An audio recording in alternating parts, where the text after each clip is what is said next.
Magandang umaga, narito po ang latest sa binabantayan natin na si Bagyong Carina as of 5 a.m. ngayong araw ng Tuesday. So unahin po muna natin yung latest satellite image. Itong sentro nitong si Bagyong Carina or si Typhoon Carina as of 4 a.m. ay huli itong namataan sila yung 380 kilometers silangan ng Apari, Cagayan. Nagtataglay po ito ng lakas ng hangin na umaabot ng 130 kilometers per hour malapit sa gitna at pagbugso na umaabot ng 160 kilometers per hour. Ang pagkilos po nito sa direksyong north-northwestward at sa bilis na 10 kilometers per hour, and kung makikita po natin dito sa latest satellite image, malaking bahagi pa rin po ng Luzon at Visayas. Asahan po natin na patuloy makaranas ng maulan na panahon ng ngayong araw, dulot ng epekto nitong si Bagyong Carina, pati na rin ang epekto ng enhanced southwest monsoon o hanging habagat. Ito po yung ating latest forecast track as of 5 a.m. Base po sa ating latest forecast track, nakikita po natin na manaratiling malayo yung sentro nitong si Bagyong Carina habang binabaybay yung silangang karagatan ng extreme northern Luzon. And kung makikita din po natin, walang anumang bahagi po ng ating bansa ang nakapaloob dito sa cone of probability or yung area na posibleng lapitan ng sentro nitong si Bagyong Carina. Kung may landfall scenario man po tayo, most likely dito sa may north portion or northern portion ng Taiwan bago po tuluyan itong lumabas ng ating Philippine Area of Responsibility. At inaasahan po din po natin medyo may kabilisan yung magiging pagkilos nito.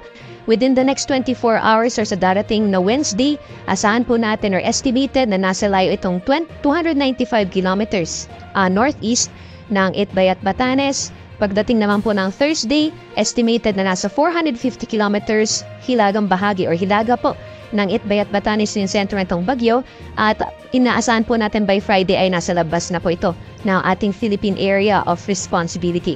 At kung makikita din po natin sa ating latest track forecast, itong area na highlighted ng yellow, yan po yung malalakas na hangin na dala nitong si Bagyong Carina.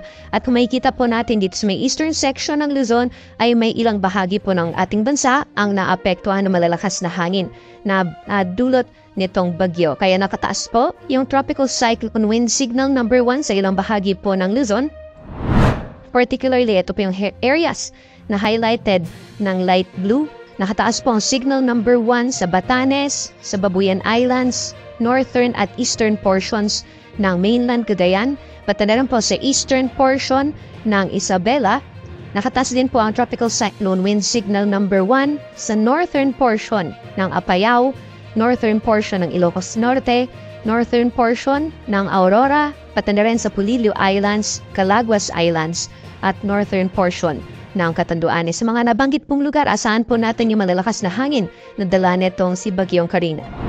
Pagdating po sa mga pagulan, meron po tayong mga pagulan na dulot na epekto ni Bagyong Carina at mga pagulan na dulot naman ng hanging habagat.